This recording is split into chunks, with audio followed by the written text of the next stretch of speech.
আসসালামু আলাইকুম। বিকাশেও চালু হয়ে গেল এনপিএসবি। এখন থেকে বিকাশ থেকে রকেটে টাকা পাঠানো যাবে, এমক্যাশে টাকা পাঠানো যাবে, ইসলামিক ওয়ালেটে টাকা পাঠানো যাবে এবং বিভিন্ন প্রকার ব্যাংকে এখন থেকে টাকা পাঠানো যাবে বিকাশ থেকেই খুব অল্প খরচেই। বিভিন্ন ব্যাংকে আগে টাকা পাঠাতে গেলে দেখা যায় ৳১০ কিংবা ৳১২ চার্জ লাগতো। এখন ব্যাংকে টাকা পাঠাতে গেলে আপনার সর্বোচ্চ হাজারে ৳৮.৫০ করে চার্জ কাটবে। তো অবশ্যই আপনারা সবাই এই এনপিএসবি অপশনটি পাওয়ার জন্য আপনাদের বিকাশ অ্যাপসটি আপডেট করে নিবেন। বিকাশে আপডেট আসছে। আপডেটের কারণেই এই এনপিএসবি সার্ভিসটা চালু হয়ে গেছে। তো এনপিএসবি সার্ভিসটা চালু হওয়ার কারণে এখন আপনারা সহজেই লেনদেন করতে পারবেন। ইনস্ট্যান্ট ব্যাংকে অল্প খরচে টাকা পাঠাতে পারবেন। তো এনপিএসবি সার্ভিসটা বিকাশের একদম নিচের দিকে আছে। আমি দেখিয়ে দিতেছি ১ম থেকে ঢুকিয়ে যে কিভাবে এনপিএসবির মধ্যে আপনারা খুঁজে বের করবেন। আপনাদের দেখিয়ে দিচ্ছি এই এনপিএসবি সার্ভিসটা কোথা থেকে পাবেন আপনার বিকাশের মধ্যে। প্রথমে আপনার বিকাশ অ্যাপসটি লগইন করে নিবেন। আপডেট করার পর লগইন করার পর একদম নিচের দিকে চলে যাবেন।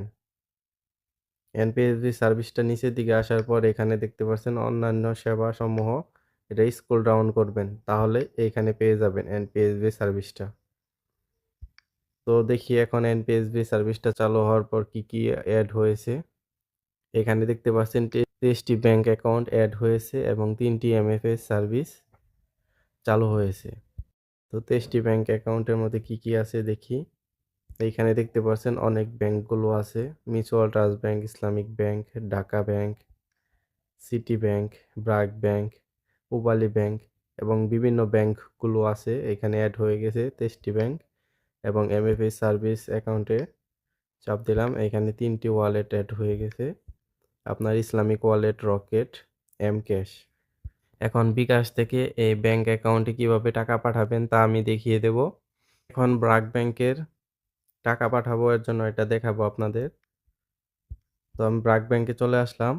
সিকিউরিটি পারপাসে যাতে অন্য কেউ আপনার অ্যাকাউন্টে থেকে ব্যাংকে টাকা ট্রান্সফার না করতে পারে এজন্য অবশ্যই আপনার বিকাশ অ্যাকাউন্ট যার নামে খোলা, তো উনার ফেস স্ক্যান করতে হবে ফার্স্ট টাইম। প্রতিবার বেনিফিশিয়ারি এড করতে গেলে ফেস স্ক্যান অবশ্যই করতে হবে। এরকম আপনার ফেস স্ক্যান করতে হবে। এখানে দেখাচ্ছে। এরকম কিছু অঙ্গভঙ্গি এখানে উপরের দিকে নির্দেশনা থাকবে। এরকম ৩টি স্টেপ আপনাকে এখানে প্রক্রিয়াধীন করা হবে। দেখতে পাচ্ছেন আমার ফেস স্ক্যানটি সফলভাবে যাচাই হয়েছে। এরপর নিচের দিকে এগিয়ে যান, এখানে ক্লিক করব। এইখানে আপনার ব্যাংক অ্যাকাউন্ট এড করার জন্য প্রথমে আপনার ব্যাংক অ্যাকাউন্টের নাম্বার দিতে হবে। এখানে আপনার ব্যাংকের যে নাম দিয়ে খোলা আপনার সেই নামটি দিতে হবে। এইখানে আমার ব্যাংক অ্যাকাউন্ট নাম্বার দিয়ে দিলাম আর এইখানে আমার যে নাম দিয়ে ব্যাংক অ্যাকাউন্ট খোলা সেই নামটি দিয়ে দিলাম। দেওয়ার পর নিচের দিকে এগিয়ে যান, এখানে ক্লিক করব। এরপরে আমার এখানে বিকাশের পিন নাম্বারটি দিতে হবে। বিকাশের পিন নাম্বারটি দেওয়া হলে কনফার্ম করুন, এখানে ক্লিক করতে হবে। এরপরে এখানে ট্যাপ করে ধরে রাখতে হবে। এখন হোমে ফিরে যান। আমার অ্যাকাউন্টে এখানে যোগ হয়ে গেছে সফলভাবে। এবার এনপিএসবির মধ্যে চালু দিলাম। এরপরে ব্যাংক অ্যাকাউন্টে গেলে এই দেখতে পাচ্ছেন আমার ব্র্যাক ব্যাংক অ্যাকাউন্টটি এড হয়ে গেছে।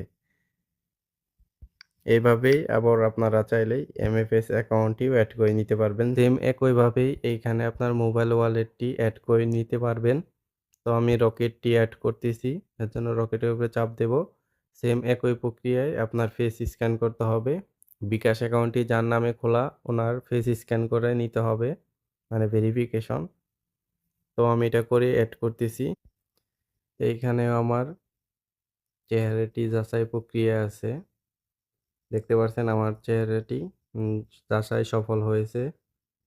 এগিয়ে যাব। এইখানে আমার রকেট নাম্বার দেব। এইখানে আমার রকেট অ্যাকাউন্টে আমার যে নামটা ওই নামটা দিয়ে দেব। এইখানে আমার রকেট নাম্বার এবং নাম দেওয়া হয়ে গেলে নিচের দিকে এগিয়ে যান, এখানে ক্লিক করব। ক্লিক করার পর আগের মতো এখানে পিন নাম্বার দেব। পিন নাম্বার দেওয়ার পর এখানে পিন কনফার্ম করুন, এখানে চাপ দেব। এরপরে ট্যাপ করে ধরে রাখবো। দেখতে পাচ্ছেন আমার অ্যাকাউন্টটি যোগ হয়ে গেছে। এরপরে হোমে ফিরে যান, এখানে ক্লিক করব। এরপরে আবার এনপিএসবির মধ্যে চলে যাব। এখন এমএফএস অ্যাকাউন্টে চলে যাব। দেখতে পাচ্ছেন এখানে আমার রকেট অ্যাকাউন্টটি অ্যাড হয়ে গেছে। তো এইভাবেই আপনারা ব্যাংক অ্যাকাউন্ট প্লাস মোবাইলের ওয়ালেট এই দুইটাই এভাবে অ্যাড করে নিবেন খুব সহজেই। এরপরে এখান থেকে কিভাবে টাকা ট্রান্সফার করবেন তাও দেখাচ্ছি। প্রথমে ব্যাংকে দেখাই কত টাকা চার্জ কাটে, কেমনি কি।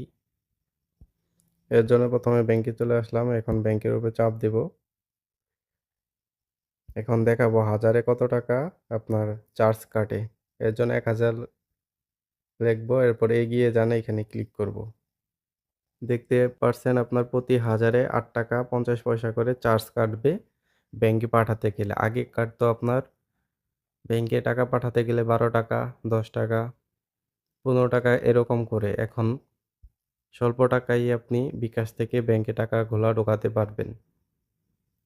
এরপরে এখানে আপনার পিন নাম্বার দিয়ে ট্যাপ করে ধরলে আপনার টাকাটা ব্যাংকে চলে যাবে। এখন আবার রকেটে কিভাবে টাকা পাঠাবেন ওটাও দেখাচ্ছি। এর জন্য এখানে এমএফএস অ্যাকাউন্টে চলে যাব। এরপরে রকেটের উপরে চাপ দেব। এখন আমি 1000 টাকা পাঠিয়ে দেখাচ্ছি কত টাকা চার্জ কাটে। 1000 টাকা দিয়ে এখানে এগিয়ে যান, ক্লিক করব। দেখতে পাচ্ছেন সেম একই রেট। আপনার রকেটে টাকা পাঠাতে গেলেও 8 টাকা 50 পয়সা করে কাটবে প্রতি হাজারে। এখানে পিন নাম্বার দিয়ে ট্যাপ করে ধরে রাখলে আপনার টাকাটা রকেটে চলে যাবে। তো এভাবেই খুব সহজেই আপনারা ব্যাংকে এবং মোবাইল ওয়ালেটে টাকা পাঠাতে পারবেন। আর যে বেনিফিশিয়ারি অ্যাড করলেন আপনার অ্যাকাউন্টগুলো, এখানে আপনারা সবগুলো দেখতে পারবেন। দেখতে পাচ্ছেন এখানে দেখাচ্ছে। এখান থেকে ব্যাংক অ্যাকাউন্ট, এমএফএস অ্যাকাউন্ট ২টাই দেখতে পারবেন। তো আপনারা চাইলে এই ২টার মাধ্যমে আপনার দৈনিক ৫০,০০০ টাকা করে লেনদেন করতে পারবেন। মাসে ৩ লাখ টাকা পর্যন্ত ওই বিকাশের সেম লিমিট অনুযায়ী, কিংবা বিকাশের আপডেটের কারণে এগুলার লিমিট বাড়তেও পারে, কমতেও পারে। এভাবেই খুব সহজেই আপনারা এখন থেকে বিকাশ এনপিএসবির মাধ্যমে লেনদেন করতে পারবেন খুব সহজেই। তো আশা করি ভিডিওটি আপনাদের কেমন লেগেছে। ভিডিওটি ভালো লাগলে ভিডিওতে লাইক, কমেন্ট এবং আপনাদের বন্ধুদের মাঝে শেয়ার করে দিবেন, সবাই যেন উপকৃত হয়। তো আপনারা যারা এখনও আমার চ্যানেলটি সাবস্ক্রাইব করেন নাই, চ্যানেলটি সাবস্ক্রাইব করে আমার সাথে থাকবেন। এবং আমাদের বিভিন্ন সার্ভিস আছে, অনলাইন সার্ভিস, বিভিন্ন প্রকার SIM roaming, Bangladeshi SIM card roaming করে প্রবাসে নিয়ে ব্যবহার করা যায়। দেশের মতোই বিকাশ, নগদ, ব্যাংক অ্যাকাউন্ট সকল কিছুই ব্যবহার করা যাবে। এই সকল সার্ভিস পেতে চাইলে আমাদের হোয়াটসঅ্যাপ নম্বরে যোগাযোগ করবেন। দেশ থেকে বিকাশ, নগদ উপায় এই অ্যাপসগুলো ব্যবহার করতে চাইলে অবশ্যই আপনাদের সিম রোমিং করা থাকতে হবে এবং আমাদের কাছ থেকে ডিএনএস সার্ভার ব্যবহার করে এই অ্যাপসগুলো প্রবাস থেকে ব্যবহার করতে পারবেন।